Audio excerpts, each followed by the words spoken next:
Hey folks, how you guys doing? Hope you're all having a great Tuesday morning. As usual, the last video that I published on my main channel was the tool wall, and that tool wall was something that I completed when Matt Lane was here about a month ago. So it's been operational for about a month and no complaints whatsoever. I wouldn't change anything that we've done. However, I still need to add a couple holders for a few items that I use frequently that I store in the drawers and drawers in the cabinet in the workbench cabinet below the workbench.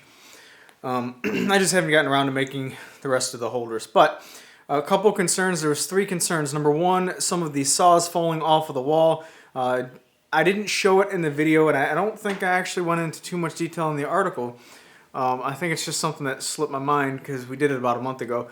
Was every one of the saw holders was back beveled so that when the saw was placed into the holder, it would slide in towards the wall. Just slightly, and every one of the saws is holding just fine with gravity, and I've slammed the door several times to test to see if the saws will come off. I've bumped into them. Everything is holding just fine.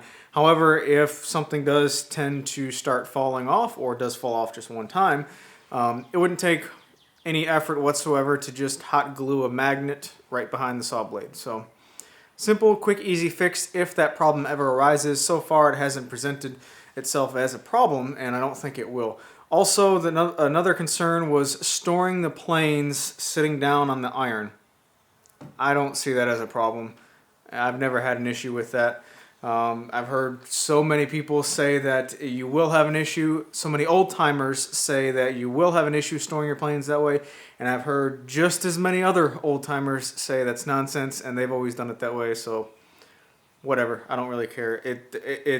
I haven't found an issue with storing a plane sitting in its traditional form or traditional stance on a piece of wood. Haven't had any issues with it. I do use 3-in-1 oil to oil the sides of the planes when they're not in use, or before I put them up. Just takes a quick little wipe with a oil rag can, Paul Sellers oil rag can, and that does a lot for me in this shop because it is so humid when I have the door open. It does prevent rust, and I've noticed since I've been doing that, I haven't had any rust on the sides of the planes.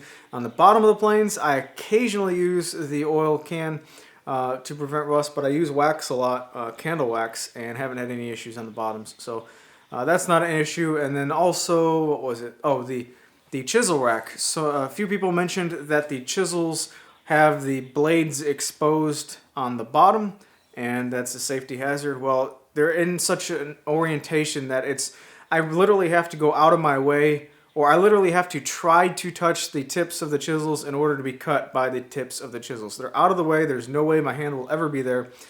And something that I didn't show in the video that I don't even know if I think I said it in the article.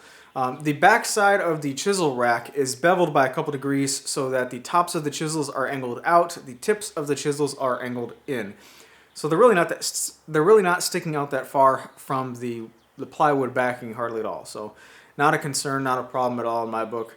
I'm just really, really happy with the way that it turned out. It was a quick and easy project. We got it done in a day, and it was very rewarding. It's really increased the efficiency and the ability to instantly know where everything's at, which is something that I really like.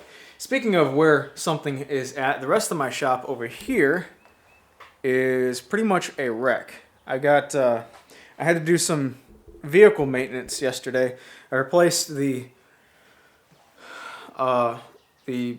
spark plugs, plug wires, coil packs, air filter, and fuel filter on my truck. Just pretty much general tune-up stuff. For the past year, I've had a slight hesitation and backfiring through the intake on my truck, especially when it was humid and under heavy load, which it cleared up when it was a beautiful sunny day outside. It didn't have any problems whatsoever. So that told me it was something electrical, and I just never got around to putting any effort into fixing it.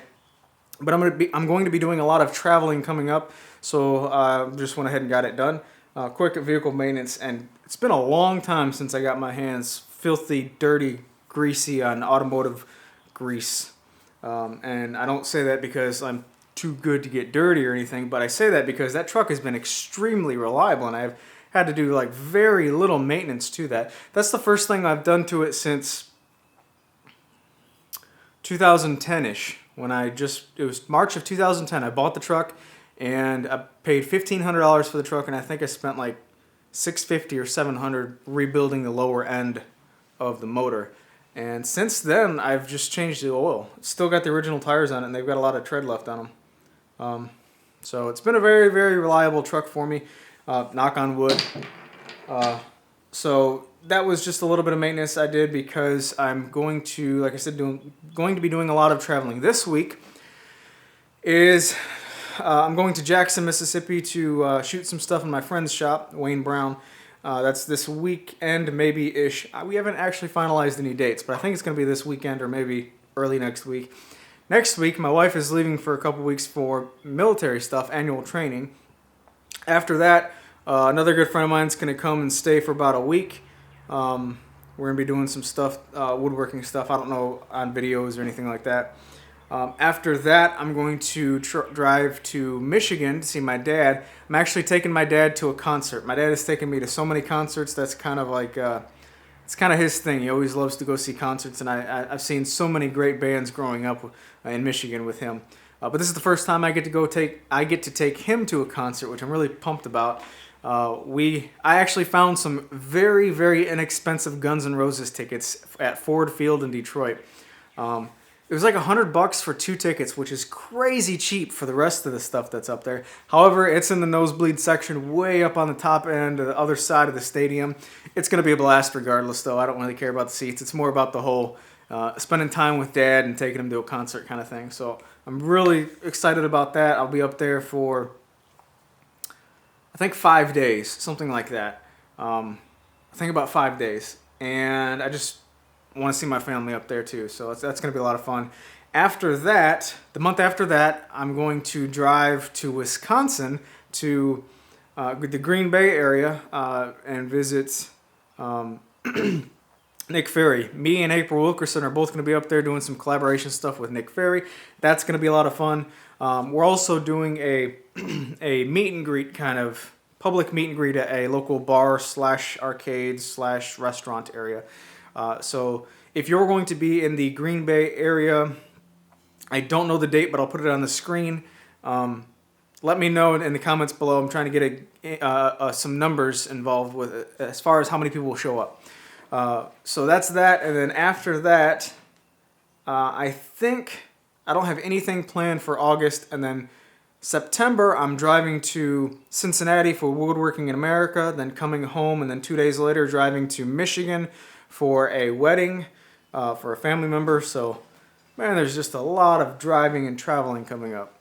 So up next for me this week, I've got to make something this week. I've been ahead for the past 3 or 4 weeks and just been kind of taking it easy and editing videos that I already had shot as I went along, and it's been fun, but I'm ready to get back into the swing of things and actually start making stuff here in my shop. So this week my objective is to make the air filter cart, air cleaner cart that I've been talking about for a little while. However, it's not going to house my grinder. My grinder, I actually set it below my drill press just to get it out of the way while I was cleaning some stuff. And I was like, that actually really works just sitting there. So it's going to stay over there. It's going to live over there. And I still want to make this cart. However, if I can combines one more item with it instead of taking up another footprint in the shop, then I'll just do that. So what I'm going to do is remove the planer cart that I have, which works really, really well. I'm only removing it because I want to use that footprint for the air cleaner cart and then just put the planer on top of it. And then I don't know what I'll do with this cart. Maybe tear it down and put the pieces in the scrap bin or something like that. But this way I add another item to the shop, the air cleaner cart, and I don't remove any more. I don't remove any more space here in the shop. So that's this week's objective. I don't know where I'm gonna get my air filters though. I think I should just go get the best ones at the home center. I don't know. But other than that, I gotta clean up. I've got a lot of automotive tools scattered everywhere, and I don't really like that. So That's it for this week. I know I rambled a little bit, but you guys take care. Have a great day, and I'll talk to you in a couple days. Actually, let me pause right there.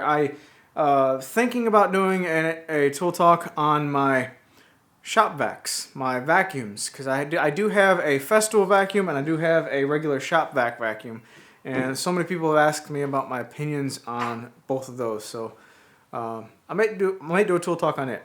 But anyway, that's it for real. You guys take care. Have a great day, and I will talk to you next week, or whenever. I'll talk to you later.